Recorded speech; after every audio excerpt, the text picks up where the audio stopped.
అమలాపురం మండలంలో ఒక ఆయన టీచరు సర్పంచ్ అయితే ఆ ఊళ్ళో సర్పంచ్కి ట్రాన్స్ఫారానికి తక్కువ వచ్చిందని తేడా వచ్చిందని ఇసుకలేసి గుర్చారు. అటువంటి పరిస్థితి రాకూడదనే ఓడివల్ల ట్రాన్స్ఫారం కింద 3000 ట్రాన్స్ఫారాలకు డబ్బు కట్టిన చరిత్ర నాగరంశం చెప్తున్నా. మొదటి నెలలోనే మెడికల్ క్యాంప్ స్టార్ట్ చేసిన.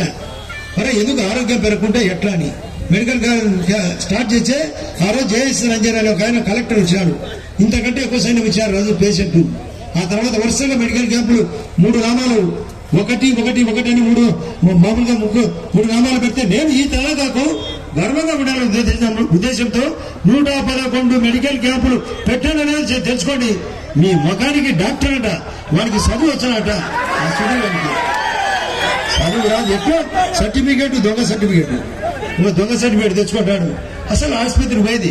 నేను ఈసారి ఏదో చేస్తా అంటే ఏం చేశాడు, కాన్పులు 10,000, 20,000, 30,000 రూపాయలు కాన్పులు లెక్క. నేను ఉన్నప్పుడు కాన్పులు రోజు 4, 5 కాన్పులు ఉన్నాయంటే ఇక్కడ ఉంటే అందరినీ విలేకరులు అడుగుతాడా ఇది నిజమా కదా మీరే చెప్పాలని. అదే కాకుండా చంద్రబాబు నాయుడు గారు సీఎం అయినప్పుడు అన్న క్యాంటీన్ పెట్టించాడు కదా. 5 రూపాయలకు టిఫిన్, 5 రూపాయలకు మధ్యాహ్నం అన్నం, 5 రూపాయలకు సాయంత్రం భోజనం. కరెక్టా కదా? ఇప్పుడు ఏమైంది అది? తాగునీళ్లకు ఎక్కడ చూసా 88 ప్లాంట్లు పెడితే ఆ నీళ్లు కూడా అమ్ముకున్నారు.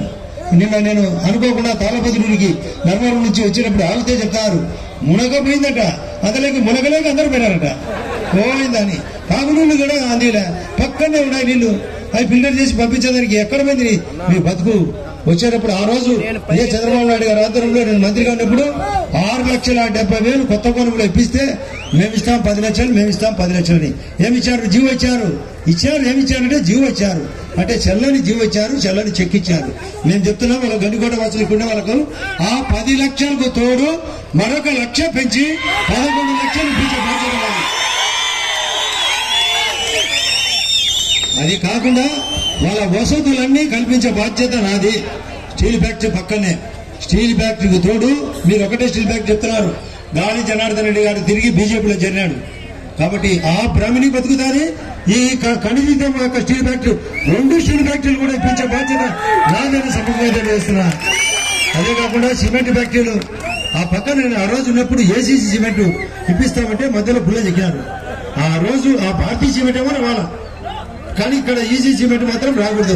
ఆ ఏసీసీ సిమెంట్ తో పాటు మైసూరారెడ్డి యొక్క తేజ సిమెంట్స్ కూడా క్లెయిమ్స్ ఇప్పించిన. మైసూరారెడ్డి గారి తేజ సిమెంట్స్ గాని, ఏసీసీ సిమెంట్ గాని మరొక 4 సిమెంట్ ఫ్యాక్టరీలు ఇక్కడ ఉన్నాయి అవకాశం. ఆ సిమెంట్ ఫ్యాక్టరీ వచ్చేటట్టుగా ఈ యొక్క డబల్ ఇంజన్ అంటూ ఉంటే అక్కడ మోడీ గారు ఒకవైపు, ఇక్కడ చంద్రబాబు నాయుడు గారు ఒకవైపు, ఇద్దరు ఉంటే సులభంగా పరిష్కారం అవుతుందా లేదా? మీరు హృదయపూర్వకంగా చెప్తున్నా, ప్రతిదానికి చేతులెత్తి చెప్పాలా? అవకాశం ఉందా లేదా? అసలు ఇల్లు పెంచాలంటే ఎవరు అవసరం? ఇంటి సంఖ్య, ప్రధానమంత్రి ఆవాస్ యోజన. ఇళ్ల సంఖ్య పెంచాలంటే కూటమి అవసరం. తాగునీళ్ల యొక్క నిధులు పెంచాలంటే అవసరం మోడీ గవర్నమెంట్. ఈ అప్పుల దరిద్రాన్ని కాపాడాలంటే అవసరం ఉమ్మడి కూటమి యొక్క అభ్యర్థి. నేను అభ్యర్థిగా, ఈయన ఎంపీగా గెలిస్తే ప్రపంచమంతా మన యొక్క జమలాడు వైపు, ఆంధ్ర వైపు చూస్తారు లేదా? అమరావతి నిర్మాణం జరగాలంటే కూటమి జరగాల. పోలవరం నీళ్లంటూ అక్కడ కడితే మనకు ఇక్కడ నీళ్లు వస్తాయి.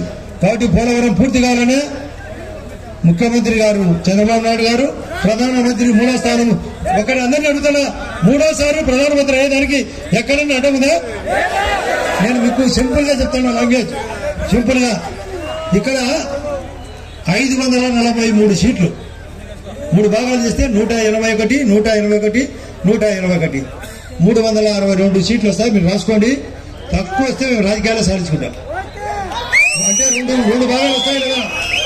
అందులో భాగమే కూటమి అభ్యర్థి కదా. ఇక్కడ ఈ అభ్యర్థి కూడా గెలిచాల్సిన అవసరం ఉందా లేదా?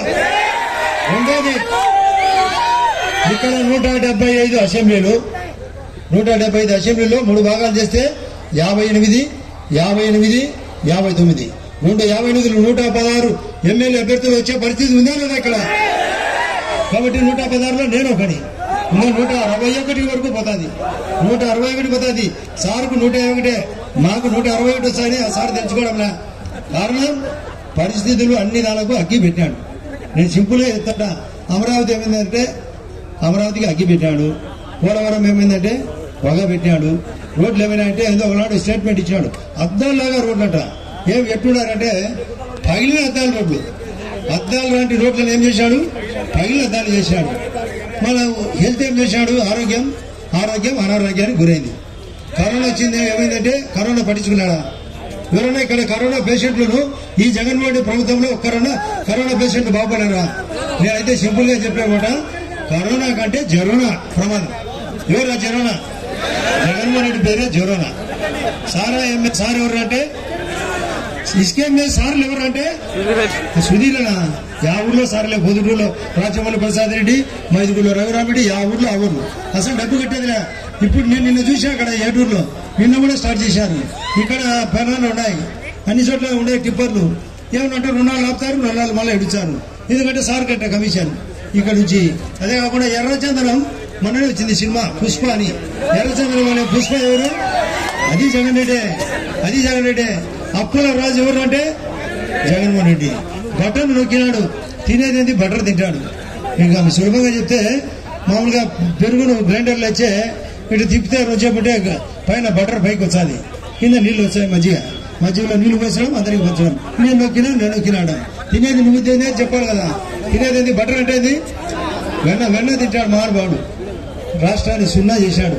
నువ్వేమో వెన్న తింటివి, రాష్ట్రాన్ని సున్నా చేస్తేవి. ఇటువంటి పరిస్థితుల్లో మోడీ గారు ఈ దేశంలో 5వ స్థానం ఫైనాన్స్ డిపార్ట్మెంట్ లో. మీరు అందరూ కనుక్కోండి, కావాలంటే ఫైనాన్స్ యొక్క శాఖలో కనుక్కుంటే తెలుస్తుంది. ఈ ప్రపంచంలో 5వ స్థానం ఎవరుతారంటే